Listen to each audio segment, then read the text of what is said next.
അമ്മയെ ആ കളർ അവിടെ ചുമർമല വരക്കുക.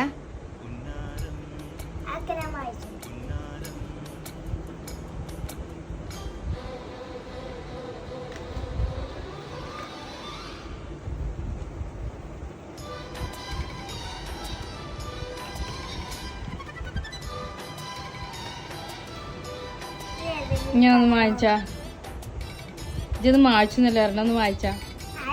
ചുമര് ഫുള്ള് വരക്കുക. എന്നിട്ട്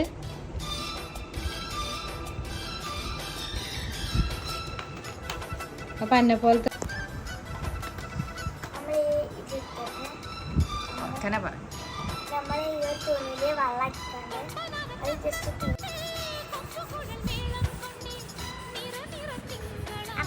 ചുമരുമ്പ് വരക്കണ ക്രൈസുള്ള കുട്ടികളാണെന്നുണ്ടെങ്കിൽ